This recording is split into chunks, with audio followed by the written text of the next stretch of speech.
Good morning, everyone. My name is Julie, and I'll be your host for today. Thank you very much for watching Level Up, our legal updates seminar by Sprout. Today, we have three very knowledgeable individuals from our legal team who are here to give you different tips on how to lead your company, as we're calling it, from outbreak to breakthrough. We understand this is a very challenging time for many businesses in the Philippines, particularly with regards to labor law.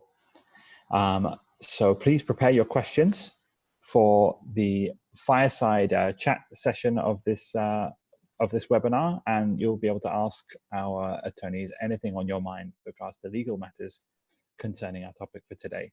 I will be moderating this chat, and I'll do my very best to have them answer as many questions as possible from our audience. So without further ado, I'd like to introduce our first speaker, and this is Attorney Lester Ople. He has served 12 years of human resources management experience with progressively increasing scope and responsibility in the IT, BPO, consumer goods, manufacturing, and government sectors. At present, he practices the following fields of law with Sprout: as employment law, contract management, data privacy, administrative law, and family law as an advisor and as an advocate. So without further ado, I would very much like to welcome Attorney Lester. Thank you very much. Thank you, Julian, for that introduction.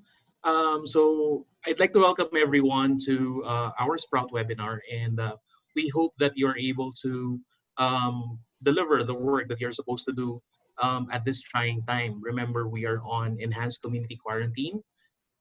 So for Sprout, we would like to share that we have at least been able to deliver the work of supporting our clients, and we wanted to do something more for the HR community. And despite the enhanced community quarantines and the various issuances, we wanted to do our best to contribute as well. And one of the means for us to help at least our HR community in this trying time is to help you navigate the various DOLE issuances. In particular, we wanted to help our employees, the people who are most impacted by this enhanced community quarantine. So we are we entitled this webinar as Malasakit, through compliance with our issuances on COVID. Okay, so I hope that you are able to join us from wherever you are, and that you are safely indoors, complying with the community quarantine guidelines. So let's start. Next slide, please. Okay, so there have been various issuances from our government authorities pertaining to the enhanced community quarantine. Now, the latest issuance is the memorandum from the Office of the Executive Secretary dated March 18, 2020. And today, the 20th of March, it's actually the last day that people will be allowed to transfer necessary equipment to facilitate work from home arrangements, as well as for certain BPOs who would not be able to deliver the work from home, for them to be able to provide hotels or other lodging accommodations for employees who will be made to support and continue operations in the work premises. Okay, next slide, please. So again, why are we doing this webinar? Sprout is a member of, we're a member of this community. We wanted to do good citizenship, and as a company, we have what we call a North Star, and our North Star as an organization is to impact the life of every Filipino by improving business in the Philippines. Now, as I've mentioned when we started this webinar, there have been various issuances from the Department of Labor pertaining to how to arrange work for people during this enhanced community quarantine, and this will last us at least for a month from the time that it was issued by the President. So we hope that by taking down notes and helping the Department of Labor disseminate and explain their issuances, we are able to help the broader HR community and the broader business community to comply with the Department of Labor issuances, and ultimately provide support and service to our employees who are on the ground or in their homes and still continuing work despite the restrictions imposed on us by this community quarantine. Okay, next slide, please. So this is a listing of the various DOLE issuances pertaining to COVID-19. And please take this time to thank and appreciate the Department of Labor, headed by Secretary Bello. Since January 13, if you remember, this is a time that the Taal eruption took place, and we had ash fall in most of Luzon. They issued Labor Advisory 1-2020 pertaining to suspension of work by reason of natural or man-made calamities. Now, on 31st of January, they issued another advisory pertaining to the 2019 NCOV. Hindi pa COVID-19 yung tawag sa NCOV noong time na yon. So Labor Advisory 4-2020 was issued on January 31st. So Secretary Bello and the Department of Labor are actually quite ahead in terms of releasing guidelines to guide them, the private formal employment sector, as to what to do during this period. Okay. After that, you have Labor Advisory 9/11, Department Order 209, and then the various issuances. I highlighted here the memoranda from the Office of the Executive Secretary. So there have been 3. The March 13, March 16, and March 18 issuances, which contains the guidelines for the IATF, as well as local government units to impose and implement the community quarantine. Now, fairly lately, this is as fresh as yesterday, there was an issuance, Labor Advisory 12-2020, which pertains to the guidelines on DOLE camp. Okay, next slide, please. So for today, next slide, please. Okay, what we will focus on would be 4 issuances of the Department of Labor, and this is pertaining to flexible work arrangements during the COVID period, rather the COVID community quarantine period, the supplemental guidelines, the guidelines of the adjustment measures, the camp, and the clarificatory guidelines which the DOLE released yesterday. Okay. Next slide, please. Okay, let's talk about Labor Advisory 9-2020. This has been going around the HR community for quite some time. There are 3 key action items in Labor Advisory 9-2020. Number 1, it's to determine if flexible work arrangement or temporary closure is applicable to your organization. Number 2, to communicate your workforce the applicable flexible work arrangement to them. And lastly, to complete and submit the establishment report form for COVID-19 to your DOLE regional, provincial, or field office. So by this time, it's the last day to do flexible work arrangements. So if your flexible work arrangement is working from home, I wish to reiterate, please make the arrangements for working from home, meaning get your desktops or other equipment to the homes of your employees, get your mobile Wi-Fi, all of these things. Get them to the homes of your employees today. Or if you're unable to do so, provide lodging accommodations for them near the workplace so that they can deliver the work for you. Okay, let's get on with the first action item on Labor Advisory 9-2020. Next slide, please. So there are, even before the COVID quarantine having been implemented, I wish to reiterate that flexible work arrangements have been allowed by the Department of Labor as early as the issuance of Labor Advisory 2-2009. 2-2009 talks about compressed work week and other working arrangements. And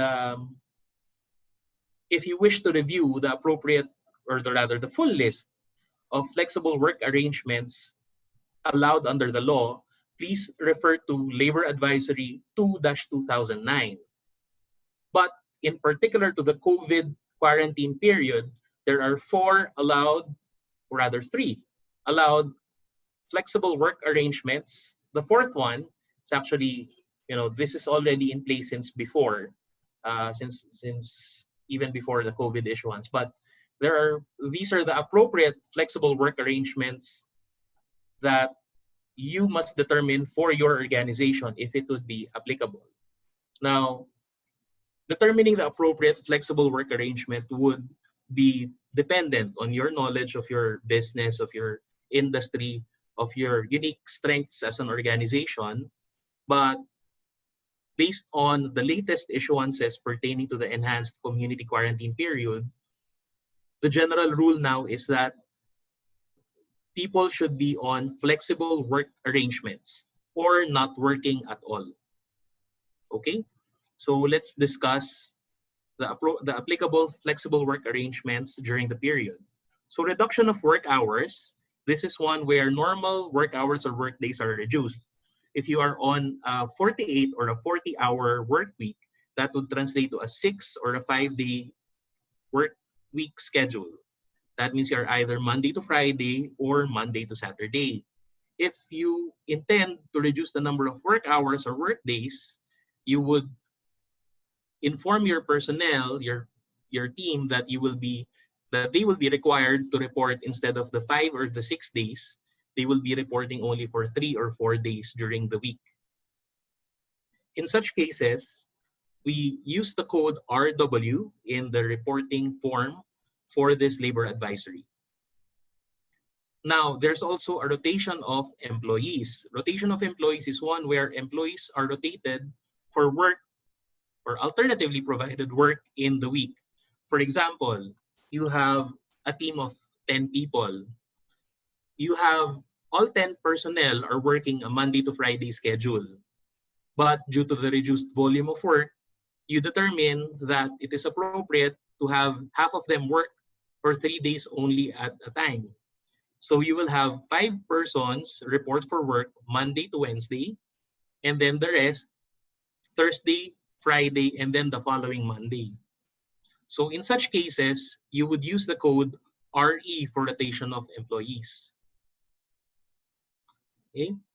Last would be the forced leave. We will discuss the forced leave in further detail later, given the recent updates on the issuances. But forced leave is one where workers are required to use their sick, vacation, or other leaves that you offer so as to avoid reporting for work.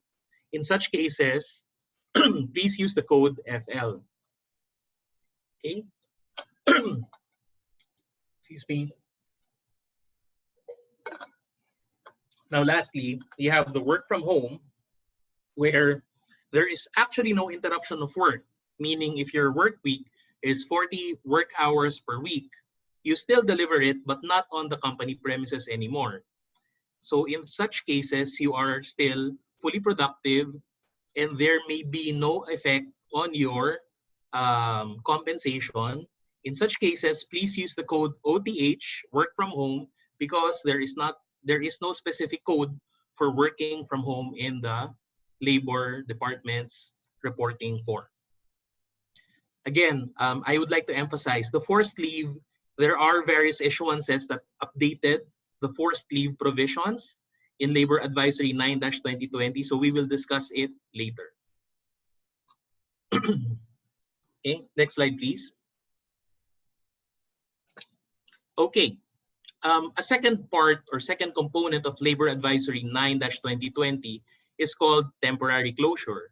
This is an instance when the business will be closed for a period of time, at least during the quarantine period.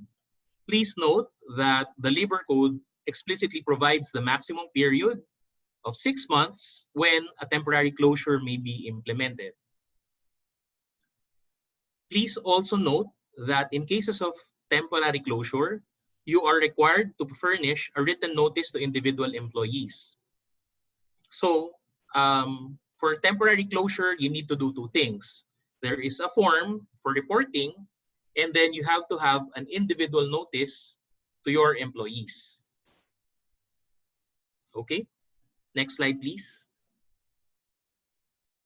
So there are also some updates on Labor Advisory 9-2020. So in a press con about 2 days ago, Secretary Bello said that employees may not be forced to use their leaves during the quarantine period. But Advisory 4-2020, which is an earlier issuance, and take note, it has not been repealed, altered, or modified, stated two guidelines on implementing alternate work arrangements during the quarantine period.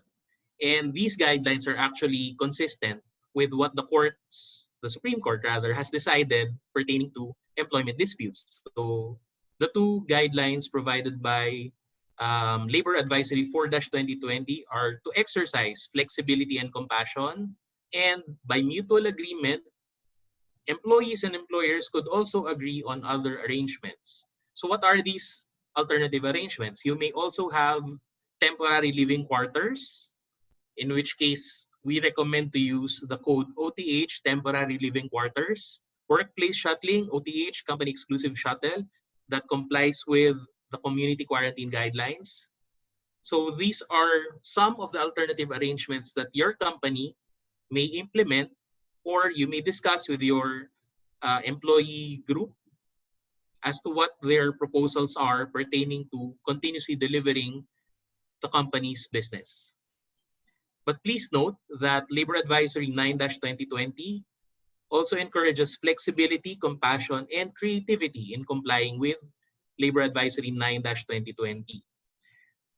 I'd like to emphasize the creativity. Please remember that during this period, all labor laws pertaining to general labor standards are still in force. So your general rules on non-diminution of benefits, compliance with due process and employee discipline, all of these rules still apply. Okay. Next slide, please. Okay. This is an excerpt from the establishment report form from the Department of Labor. So let's go through the sections one by one. For section A, you are supposed to indicate the establishment data. So this is the name of your company, your address, and we emphasize that you also have to have the data here pertaining to your workforce. Kindly report the number of male and female employees, as well as the number of managerial, supervisory, and rank and file employees, as well as the date that you are filing the establishment report form. Okay, so at least for Sprout HR, it's very quick and easy for us to export the male and female, the number of male and female employees, as well as the number of employees by level. So if you have an HR system, please use your HR system to fill up the data in this portion of the form. Okay, let's go to section B, summary of workers affected. So you have, for example, you have 100 employees. Based on your assessment, you have half of your employees, your workforce, are allowed to work from home because the nature of the work may be delivered from home, provided there is internet, while the other half is unable to deliver work because of certain working conditions. For example, if you are a banking BPO and your work is not allowed to be delivered outside of the premises, then definitely your ability to work from home would be limited. Okay, so if you have workers who are affected and you are implementing different flex work arrangements for them, please indicate them in section B-1. If you go back to the earlier slides, you remember that there are certain codes. So RW stands for reduction of work days, RE for rotation of employees, FL for forced leave, then others for other alternative work arrangements. This would include work from home, temporary living quarters, as well as the provision of company shuttles that are exclusive. Okay, let's go to B2, temporary closure.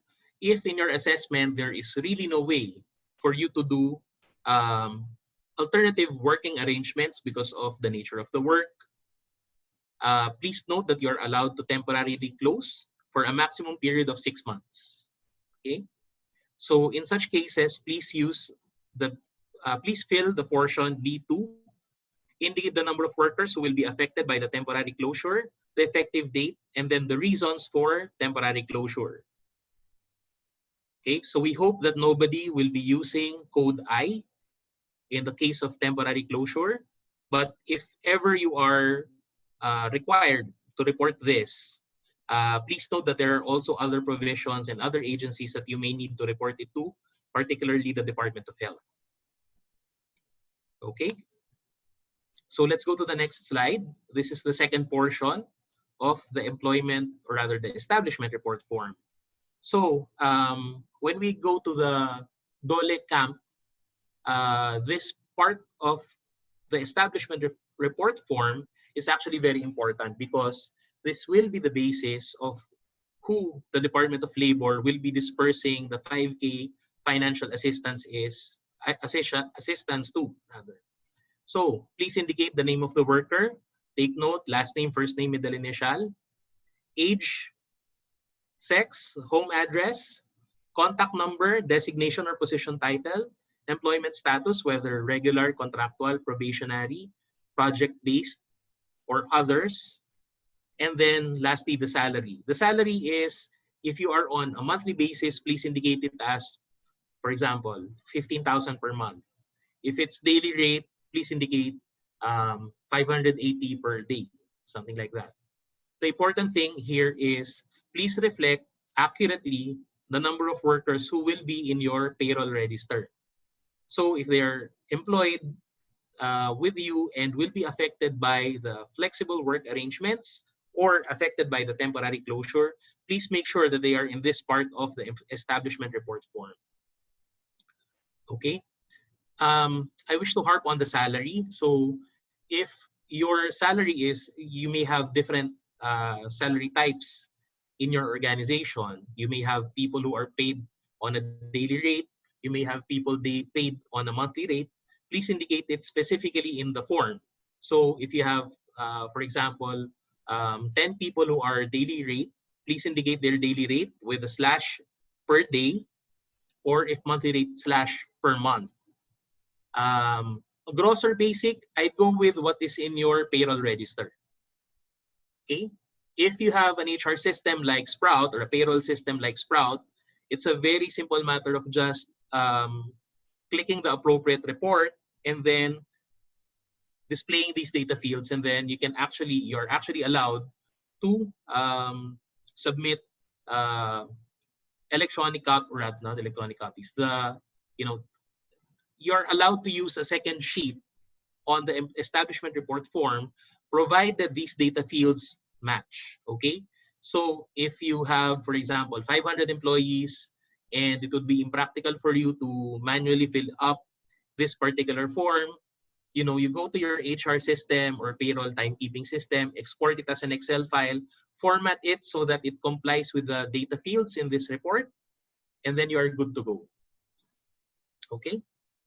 So pertaining to the camp, we will discuss the camp later, as well as the current issuance, the hot off the press labor advisory issued late yesterday by the Department of Labor.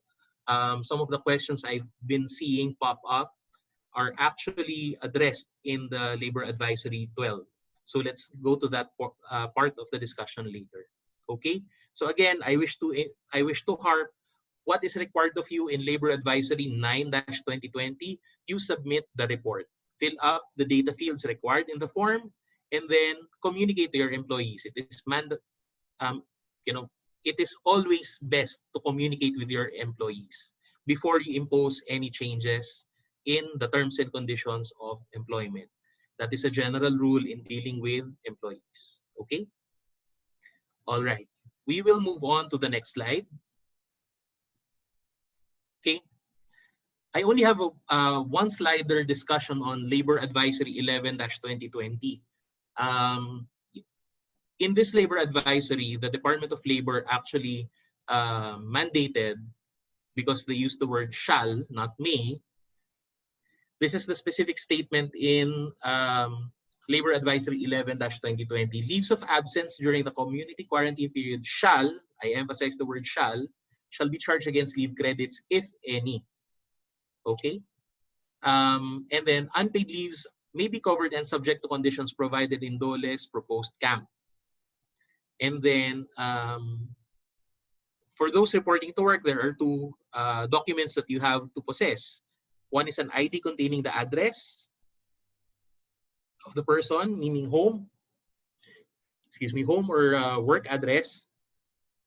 And then lastly, the certificate of employment.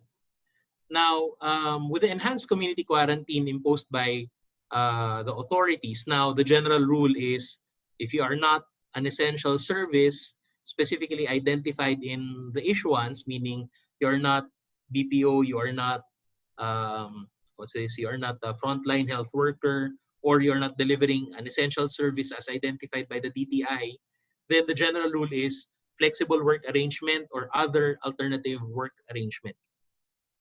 Okay.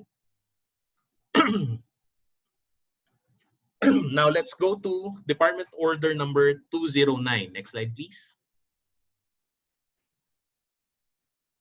Department Order 209 is DOLE'S camp. It is the COVID-19 Adjustment Measures Program. Now, I would also like to, at this point, I would like to express gratitude to the Department of Labor because they have been very proactive in releasing issuances pertaining to the formal employed sector. And Department Order 209 was one of the first issuances that came out of the cabinet after the enhanced community quarantine. So Department Order 209 or CAMP, it's intended to do two things. Number one, there is 5,000 one-time assistance, financial assistance to all employees affected by the community quarantine period. And second, there is an employment generation component. We will not discuss that because that would be our target audience in this webinar is really the formally employed sector. So the default here is you have people who are working, their companies are operating, even if at reduced capacity or on alternative work arrangements. So we will not discuss the employment generation part of the issuance, but only the financial assistance part, okay? So there are three action items for us in HR to comply with Department Order 209. In 209, what you are required to do rather is to submit the establishment report on COVID-19. So in essence, you are required to comply with 9-2020.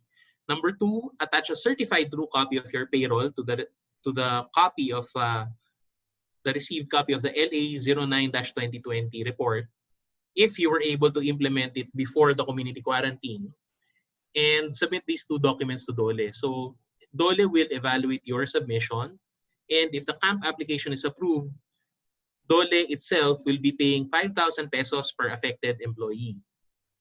And that will be within 2 weeks from the submission of the complete requirements to comply with Department Order 209. Okay, next slide, please.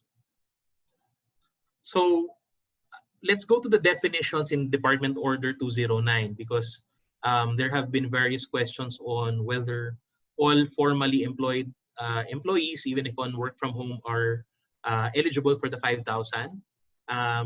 Some of the questions may be answered in the last part of the discussion, where we will be talking about Labor Advisory 11. But I wish to discuss some of the parts of the DO 209, particularly its definitions. Number one, affected establishments.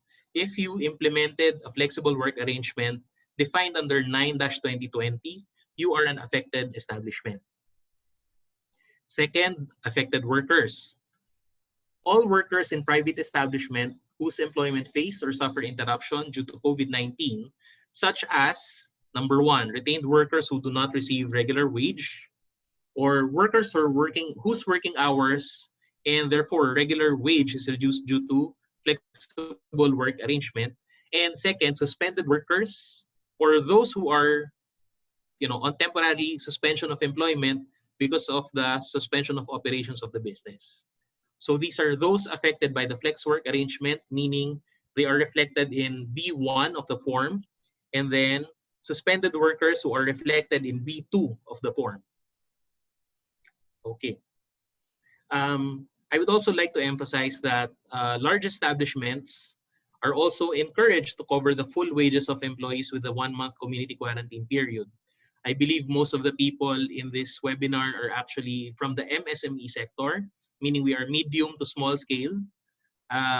So this means that the law, or rather the authorities, are giving the MSME sector a preferential treatment in terms of the assistance, no? So for the large conglomerates, I think it was already reported yesterday, some of them have decided to pay in full the wages of employees whether or not they report to work. So we commend them for their act of generosity and magnanimity to the employees, while at the same time, we in the MSME sector, please help your employees understand that you may or may not have the financial capacity to fully cover the wages of the employees during this quarantine period. And as a result, you are resorting to flex work arrangements as defined under 9-2020. Okay? Next slide, please. So there are only 2 documentary requirements on DO-209. One is the establishment report, what we discussed earlier, the form, and then the company payroll for the month prior to implementation of the flex work arrangement or temporary closure. I posted yesterday on Philippine HR Group Facebook group templates for complying with DO-209. If you're unable to download it, I did see some people commenting that they are unable to download it. I will upload another URL or another way that you can access the templates, okay? So I hope that you will be able to visit the Philippine HR Group Facebook group and check out the material that we will be uploading there so that you can help we can help you comply with Department Order 209. So again, 2 requirements, just the employee establishment report form and the company payroll for the month prior to the implementation of the temporary closure or flex work arrangement. Okay, next slide, please. So the DOLE recognizes that not all employers rather, can actually submit in person. So they have opened up online portals. So the application shall be sent online. We will be showing where for NCR later. And then the application shall be evaluated within 3 days. And then within that 3-day period, you will be receiving an approval or denial. Okay? There are only 3 grounds for denial of application. Number 1 is ineligibility of applicant, meaning you are not an affected establishment, or the persons you are reporting for camp are not affected workers as defined under the department order. Second, misrepresentation of facts. For example, you may have, ito yung tinatawag natin na ghost employees. You may have persons that in their assessment based on the form are not actually, are not actually employees. And then third is submission of a falsified or tampered document. So it becomes important for you to actually certify and if possible, actually have it notarized. Okay. So again, only 2 documents, the establishment report form and second, the company payroll certified by the payroll master. If you have an HR system or a payroll system, it's a simple matter of simply exporting your payroll register for the month of February. Okay. Let us go to the next slide. We got this from the Department of Labor's Facebook page, NCR.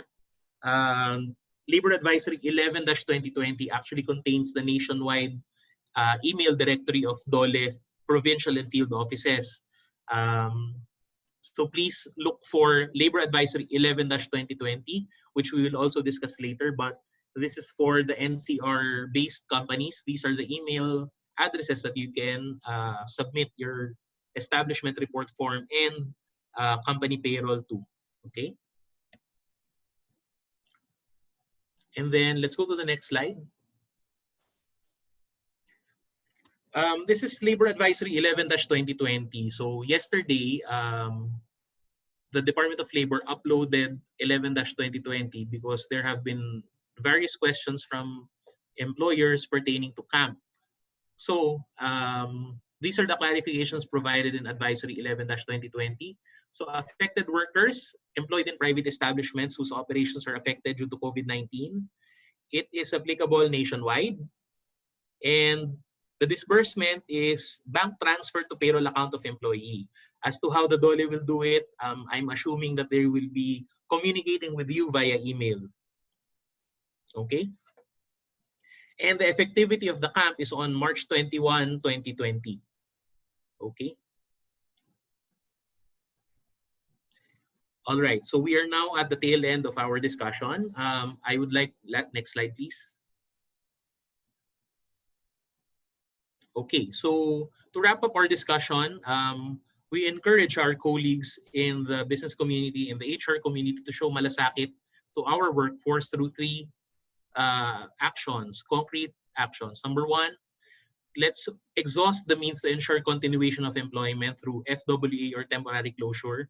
Mas maganda pong mag-implement tayo ng flex work or work from home or temporary closure para lang hindi tayo mag-terminate ng employees. Temporary lang naman po itong measure na ito, so let's cooperate with our authorities while at the same time preserving the employment of our workforce. Second, let's comply with LA 09-2020. There are documentary requirements that have to be complied with. And lastly, let us apply our company to camp. Okay, so that concludes our presentation. Thank you so much for listening. Okay, so I'm turning over the floor, or rather the screen, to Julian. Thank you very much, Attorney Lester. That was a very, very informative presentation. Now, we have a lot of questions that have come through on the chat. So before we get to answering those, I'd like to introduce the rest of our panel. The next member of our panel is Reynald Salvador. He's a seasoned audit and risk management professional with 9 years of experience in various industries like IT, BPO,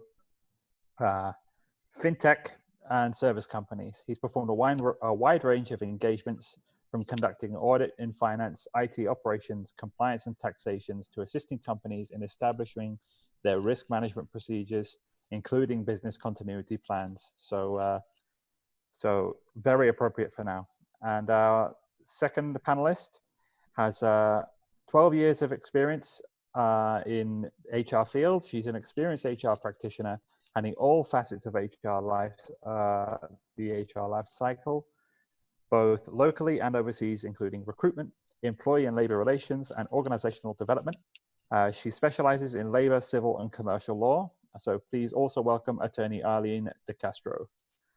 Now, the first question I have is, how do I formulate a business continuity plan? Basically, it's a very basic question, but one that is on the lips of a lot of companies at the moment. So what is the best way to formulate a business continuity plan? Okay. Hi, Julian. This is Arlene. Hi, Arlene. Hi. Hi, everyone. I hope you're healthy and safe in the comforts of your own home. So the question is, how do you formulate a BCP plan? Well, let me start by saying that a business continuity plan is basically, like in a nutshell and in layman's term, a framework where you can be business as usual in times of crisis or emergencies such as this pandemic. Now, the first step, in my opinion, is for you to identify the risks and the threats of your organization. And that risk or threat, it should be done holistically. It does not only involve, like, let's say this pandemic, but it should also involve things like force majeure or acts of God, such as flood, earthquake, typhoon, and also other, let's say, violation of data privacy, and other technological issues that you may have. So think of it as a holistic approach. So that's the first step. And once you've identified the risks and the threats in your organization, of course, the next logical step is for you to assess it. And by assessing those risks, you have to consider the probability or the likelihood for it to happen, and also impact in your organization, such as the financial, the organizational, let's say legal or reputational risks, because there may be certain risks which could damage your reputation. And so once that has been in place, once you've identified those risks and you've identified that those risks are just low, then your management can have an appetite for it to accept the risk. But there are also other ways, such as by mitigating the risk or treating the risk, and also transferring the risk, let's say to a third party provider. And I'll give you a very concrete example of that. For instance, this pandemic and this COVID-19 situation, how do you mitigate the risk of your employees, let's say acquiring it or even being treated for it? So maybe each employer must sign up with a reputable medical institution or a medical healthcare provider where they cover the pandemic or the COVID-19 virus. So after the risk assessment, and once your management approves of your risk register, I think the next logical step for you to do is to make a call tree in your organization. So the call tree is basically an organizational chart with the phone numbers attached to it, so that your employees would know who to call and who to contact in times of emergency. So it's very important for you to give your employees the guidelines in your call tree so that they would know who to call, as I've said.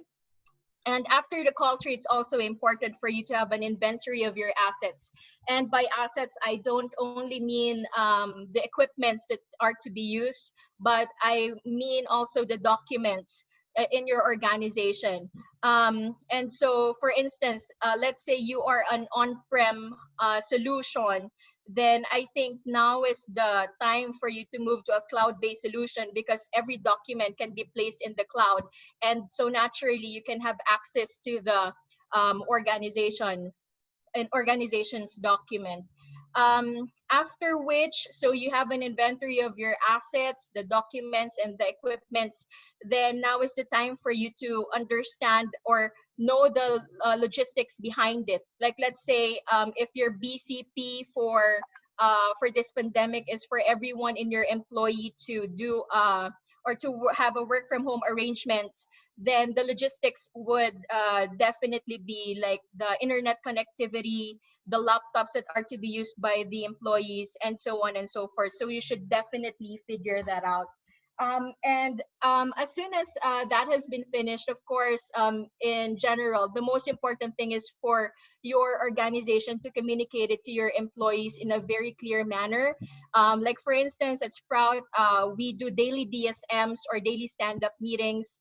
And the BCC or the business continuity coordinators work hand in hand with our disaster recovery team, so that all measures are in place. And if there are issues that's happening within the organization, such as internet connectivity issues and the likes, then we'll be able to handle it properly. But Ray here is an expert in BCP, so maybe he has additional inputs to the matter. Thanks, Attorney Arlene. Actually, you've covered pretty much all of the processes to create the BCP.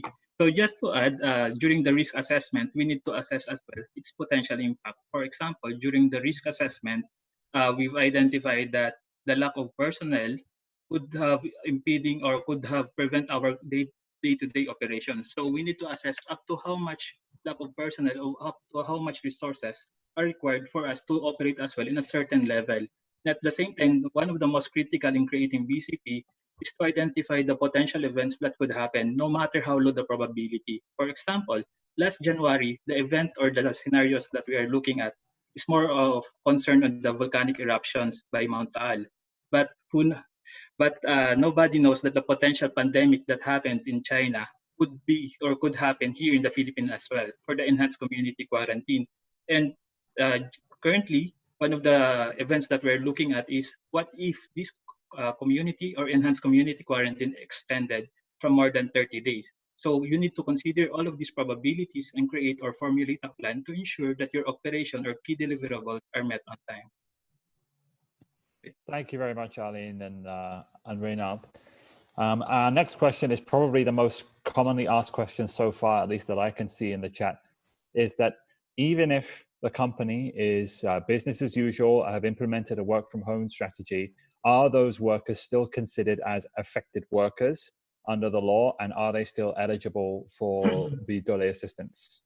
Yeah, I'd like to answer that, Julian. So let's go back to the text of the Department Order 209. Now, Department Order 209 only defined affected establishments and affected workers. Now, affected workers actually include those who are affected by flexible work arrangements, meaning if you are on alternative work arrangements such as work from home, there may be no income disruption, but there's a disruption in other matters. For example, those who are on work from home would absorb the additional cost of increased electricity consumption. Now, as that aspect is not fully explained in the Department Order 209, I would like to answer it twofold. Number one, in an act of being one with the community, if your company is if you as a company are confident that you can actually absorb the cost. For example, I'm pulling a brand out of thin air. If you're the likes of Aboy Teas, Jollibee, who decided to pay in full, then it might not make sense that you continued paying salaries and then you're still applying for camp. So let's focus on having, what is the intent behind Department Order 209? It is to ameliorate the economic condition of employees and employers who are adversely affected, in particular the MSME. Further, the DOLE did in fact say that their target is initially the MSME sector. So if you're an MSME and you implemented work from home, yes, you may apply, but the evaluation of whether or not you will be granted the 5,000 pesos assistance, that really falls on the Department of Labor regional office. So if you are granted, then well and good. It's good for your employees. But if not, then go back to the reasons for denial. There are only 3 grounds for denial in the Department Order 209, and then you can try writing back a letter in case you feel that you are eligible yet you are denied by your regional office. And then, so I just want to reiterate that if your financial situation will not adversely affect the income of your employees because you are paying in full, then please don't. Let other companies, let other employees receive that benefit because it is intended to help income, income disruption, not income generation. Okay, that's it, Julian. Thanks, Lester. And just to clarify on a certain point, could you, is it even possible to clarify under this legislation, at least, the definition of an MSME or indeed a large organization, as you mentioned earlier in your presentation? Unfortunately, our laws are not clear on the definition of MSME. There's certain laws have different cutoffs, but for the purpose of at least Department Order 209, if you think that you are small enough, if you think that you're an MSME, then you likely are.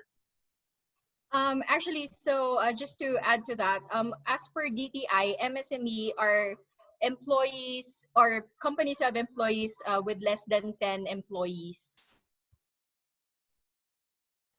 Okay, but as we understand, there is no definition yet for a large organization that should cover the salaries of their employees. I'll move on to another question.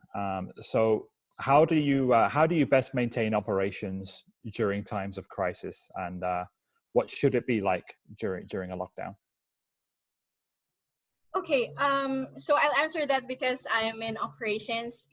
So I'll just use Sprout as a concrete example. So with Sprout, we've anticipated the lockdown even before that happened, and that's really because of our BCP. So from code yellow to code orange to code red, that all happened in just 3 days, and that was before the lockdown. And surprisingly, the next day it was really a lockdown. So I'd like to share with you some guidelines that we used, and the first one is the daily stand-up meetings. So at the start of the meeting, each manager is required to do a daily stand-up meeting with their employees. And at the end of the day, they're also required to give an end-of-day report to their higher ups, and that will ensure productivity across the organization. And so also during this lockdown, the BCC is in strict coordination with the DRT, or the Disaster Recovery Team, in making sure that all the issues of the employees are addressed, and and all employees are comfortable in the comforts of their own home. We also do monitoring, like we have a chat room where we find out who among our employees is a person under investigation or a person under monitoring. And we definitely cascade to each and every one every time we have new guidelines for the work from home policy. But of course, in other organizations, you know, I understand that work from home isn't a viable option, and that is why they cannot do anything but to be in the comforts of their own home. And you know, I think the recourse there is, as what Attorney Lester said, really just to submit to the camp or to DOLE the camp form so that they can have some financial assistance. Thank you very much, Arlene. So another question I've had is, so as part of the submission to DOLE, can you guys hear me okay? As part of the submission to DOLE, you have to submit a payroll register, but how about employees that were only hired in March and so are not, therefore, not on the February payroll register? What happens to them? Yep. So what the DOLE actually said is that it should be February. So if you go by Labor Advisory 11-2020, they actually say that it is the February payroll register that you should submit. However, there may be what do you call this? There may be some intervening circumstances that, for example, you have somebody who reported for work, let's say March 2nd. You know, March 2nd is the first, I think, is it March 2nd? You know, after February. So they would not be in the February, you know, payroll register, but they are actually affected. You can actually still submit the DOLE camp form and then have a separate attachment saying that, you know, these persons were hired after February, therefore are not reflected in the February payroll register. So you can try separating it that way. I cannot guarantee whether or not they will be eligible, but the intent here is to maximize the chances that your organization will be granted the camp. So try submitting it as a separate attachment or a separate page, and you know, writing an attaching a letter to the Department of Labor regional office explaining the circumstances. So I cannot, in a nutshell, I don't have an answer, but please try and comply still with the guidelines by attaching the relevant establishment report form, the February payroll register, and then a separate note or a separate proof that indeed the person only started after March. Thanks, Lester. Another question here. We have someone who's written in saying they're a BPO and employees that work under a certain account for them are all project-based and so therefore have no leave credits yet. Would this be considered forced leave or temporary closure for these employees?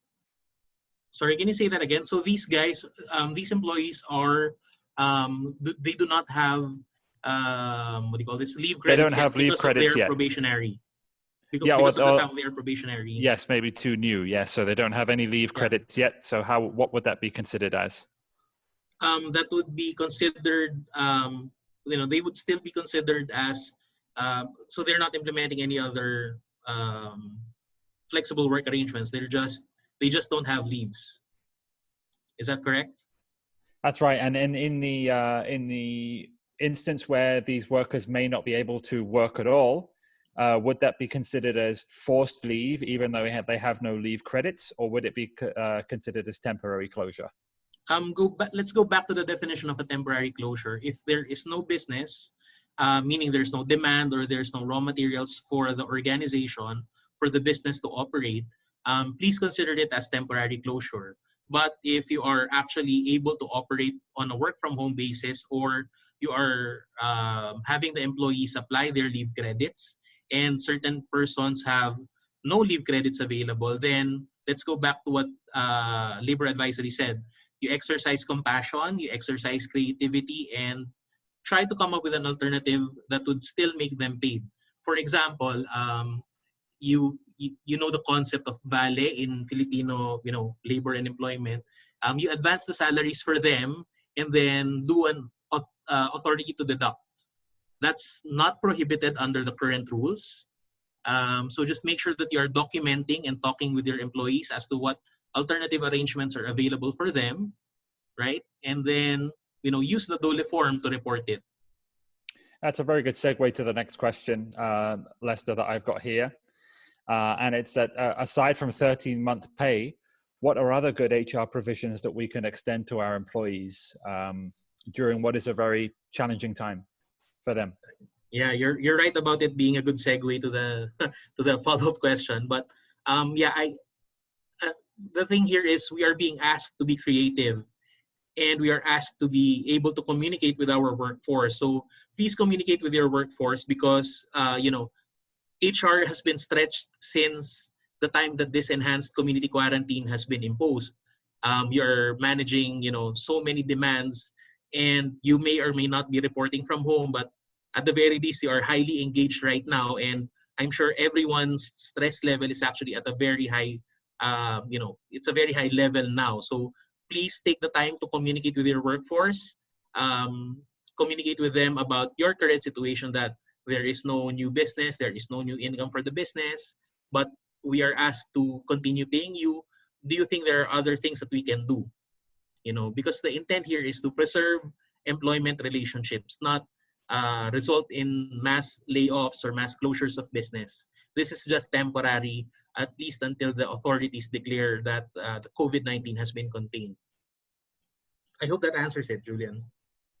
Yeah. I think, Julian, in addition to that, I think, employers at this time must be able to provide employees access to cash, like an emergency cash, aside from the DOLE camp that the DOLE is giving.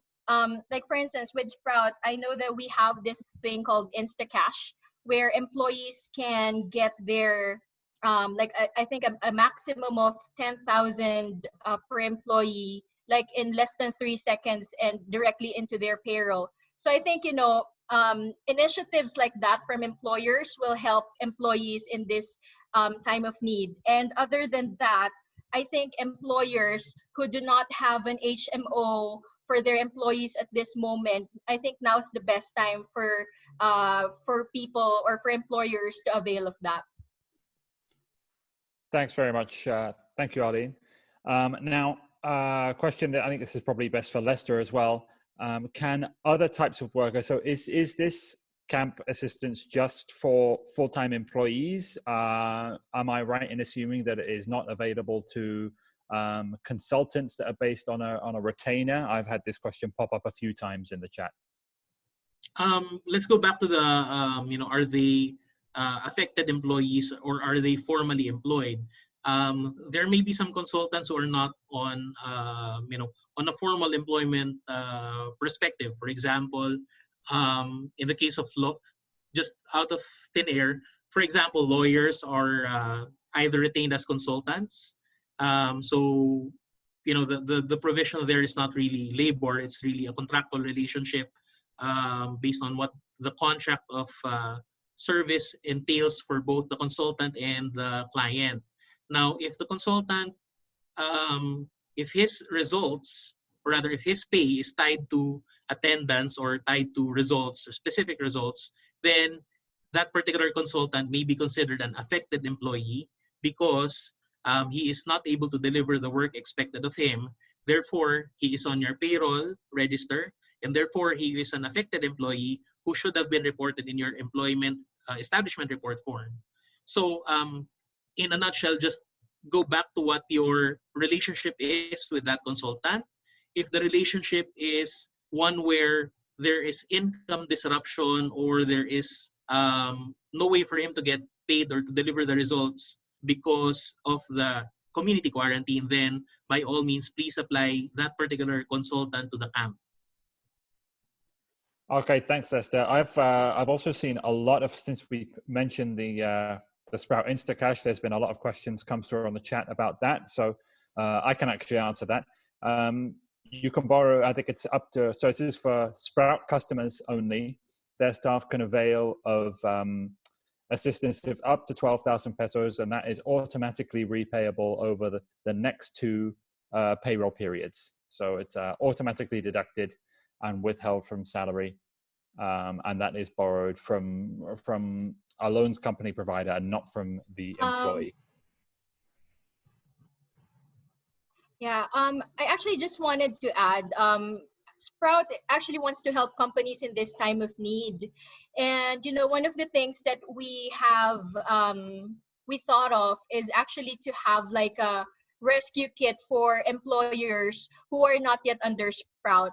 And in that rescue kit, employers can now avail of Sprout HR for free for a minimum period of time, I think up until March 31. And Instacash is available there. Not only Instacash, but also the mobile app, so that your employees can go to or can log in using their mobile, or the Web Bondi, which is an application directly in our software. So those are the things that you can avail of at this moment, because Sprout really wanted to help companies in this dire need. Okay, thank you very much.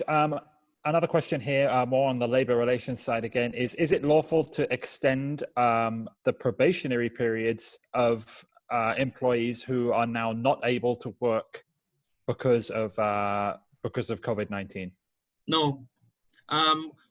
The labor code is very clear. The period is fixed.